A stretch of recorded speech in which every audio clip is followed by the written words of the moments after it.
माननीय सभापति महोदय, भारत देश दुनिया में सबसे बड़ा पर्यटन क्षेत्र हो सकता है। विरासत से देश को कश्मीर से कन्याकुमारी तक ऐसे क्षेत्र पर्यटन के मिले, जैसे कि सबसे ज़्यादा समुद्री तट एरिया, कई सारे ऐसे किले, कई सारे मंदिर इस देश में, कई सारी पुरातन गुफा, लाखों की संख्या में पर्यटक देश में आते। जब पर्यटन पर चर्चा होती है तो कई बार माननीय सदस्य अपनी मांग रखते और जिस क्षेत्र से चुन के आते उस कई क्षेत्र से पर्यटन को बढ़ावा देने हेतु हर साल मांग करते। माननीय पर्यटन मंत्री जी से मैं कहना चाहता हूँ कि इस बजट में पर्यटन विकास के लिए 2020-2021 में 25,000 करोड़ रुपए रखा है। इसके साथ ही साथ सांस्कृतिक मंत्रालय के लिए 3,150 करोड़ रुपए का प्रावधान किया है। लेकिन पूरे अपने विरासत का देखा जाए तो ये रकम बहुत कम है। इससे ज़्यादा असल में बढ़ाने की आवश्यकता है। पर्यटन को बढ़ावा देने के लिए पुरातत्व विभाग द्वारा कई बार परमिशन नहीं मिलती, कई बार अटकलें आती है और इसका अनुभव मुझे भी मिला है। मैं कई बार माननीय मंत्री जी से इस बारे में मिला ही। महोदय, मैं जिस चुनाव क्षेत्र से आता हूँ, महाराष्ट्र से, मेरे चुनाव क्षेत्र में पर्यटन को बढ़ावा देने हेतु बहुत सारा ऐसा इलाका है जहाँ से प्रसिद्ध लोनावला, खंडाला, माथेरान में जो मिनी ट्रेन चलती है, सिलीगुड़ी में जो ट्रेन चलती है वही माथेरान में चलती है। देश में अभी छोटी ट्रेन चलने वाली छोटी ट्रेन बंद हो गई। 2-3 जगह चलती है, वो मेरे क्षेत्र में माथेरान में चलती है। तो वहाँ पर पर्यटन को बढ़ावा देने के लिए असल में ज़्यादा से ज़्यादा काम करना चाहिए। लेकिन वहाँ की आबादी कम है, लेकिन पर्यटन लाखों की संख्या में आते। वहाँ पानी की सुविधा नहीं, रास्ते की सुविधा नहीं, वहाँ जाने के लिए जो रास्ता है अभी थोड़ा अच्छा हुआ है, लेकिन वहाँ रोपवे की सुविधा करते पर्यटन मंत्रालय द्वारा, तो निश्चित रूप से मुंबई के करीब होने के नाते बहुत सारे पर्यटक आ सकते। मेरे चुनाव क्षेत्र में कार्ला, भाजा ये पुरातत्व की गुफा है।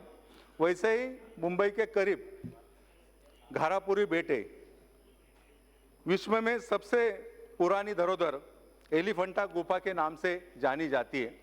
2015 में बजट में प्रावधान किया था, जो 5 पर्यटन स्थल थे, जिसकी घोषणा तब के वित्त मंत्री ने की थी कि 5 पर्यटन स्थल देश में उसका सुधार करने के लिए। लेकिन अब तक जो घोषणा हुई, अब तक उसका काम पूरा हुआ, 2015 से अब तक काम पूरा नहीं हुआ। मैं माननीय प्रताप रूडी साहब का भाषण सुन रहा था, करीबन 40 मिनट से ज़्यादा पूरा देश विदेश हमें घूम के लाए। हमें ऐसा लगा बैठते बैठते कि हम पूरे देश विदेश घूम रहे हैं। माननीय रूडी साहब, देश में भी, अपने देश में भी बहुत ऐसा पर्यटन को बढ़ावा देने के लिए बड़ा क्षेत्र है।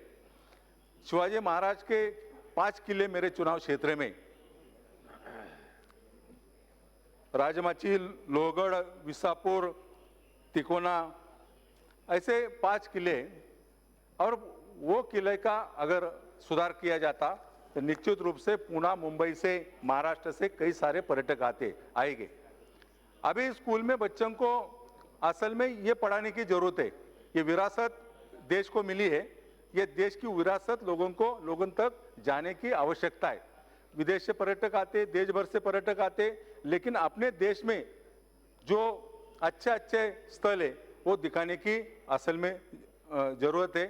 भारत सरकार ने एक पुस्तिका निकालनी चाहिए जो कि हर राज्य के भाषा में, विभिन्न भाषा में वो पुस्तिका होनी चाहिए कि लोगों को महाराष्ट्र में क्या है, गुजरात में क्या है, राजस्थान में क्या है, आंध्र में क्या है, जम्मू कश्मीर में क्या है, ये बिहार में क्या है, ये सब राज्य की अपनी अपनी विरासत लोगों तक दिखाने के लिए असल में जरूरत है। ये एक बात मैं कहना चाहता हूँ, छत्रपति शिवाजी महाराज ने रायगढ़ किले से राज करके पूरे देश को एक आदर्श राजा का रूप दिया है। असल में स्टेट गवर्नमेंट में महाराष्ट्र सरकार ने रायगढ़ के सुधार के लिए एक प्राधिकरण बनाए। मैं मांग करता हूं कि अगर केंद्र सरकार ज़्यादा से ज़्यादा सहायता देते, मदद करते तो निश्चित रूप से रायगढ़ देखने के लिए देश भर से, विदेश से कई लोग आएंगे, क्योंकि छत्रपति शिवाजी महाराज की ये भूमि, छत्रपति शिवाजी महाराज का इतिहास पूरे देश में जाना चाहिए, ये मेरी मांग है। महोदय, मैं दूसरे एक मांग करता हूँ, मैं कई बार मंत्रालय को मिला हूँ, कई बार चिट्ठी लिखी हूँ। कारला गुफा के पास एकवीरा मंदिर है, पुरातन मंदिर है। ये मंदिर इतना पुरातन है कि पांडव जब वन में थे तब इतिहास में लिखा है, तब वहाँ मंदिर का निर्माण किया था। वो इतना पुराना मंदिर के बारे में उसकी सीढ़ियाँ खराब है, लाखों की संख्या में भाविक भक्त आते। माननीय मंत्री जी से मैं मिलके भी वो मांग किया है। स्टेट गवर्नमेंट ने उसका डीपीआर भी बनाया है। केंद्र सरकार द्वारा अगर मदद मिलती तो निश्चित रूप से एक अच्छा धार्मिक स्थल, और जो पर्यटक आते, जो भाविक भक्त आते, उनको भी सुविधा उसमें प्राप्त हो जाएगी। माननीय अध्यक्ष महोदय, महाराष्ट्र में को सबसे ज़्यादा समुद्र किनारा, समुद्र एरिया मिला है, जो कोस्टल एरिया, जो कोकण से लगकर है, मेरे चुनाव क्षेत्र भी में है, और ये पूरा कोस्टल एरिया सुधारने की आवश्यकता है, वहाँ सुविधा देने की आवश्यकता है। अगर सुविधा मिलती तो निश्चित रूप से ज़्यादा पर्यटक आएंगे और पर्यटकों को निश्चित रूप से उस सुविधा का लाभ मिलेगा। ठीक है, मैं बात मेरी खत्म कर देता हूँ। माननीय सभापति महोदय,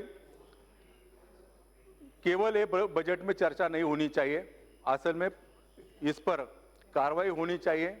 जितने सदस्य अपनी बात रखते उस हिसाब से अगर ज़्यादा से ज़्यादा पर्यटन को बढ़ावा देने हेतु कार्य करता तो निश्चित रूप से इस देश में ज़्यादा से ज़्यादा पर्यटक आएंगे, उस हिसाब से ज़्यादा केंद्र की आमदनी भी बढ़ेगी। इस बात रखकर मेरी बात खत्म करता हूँ। धन्यवाद।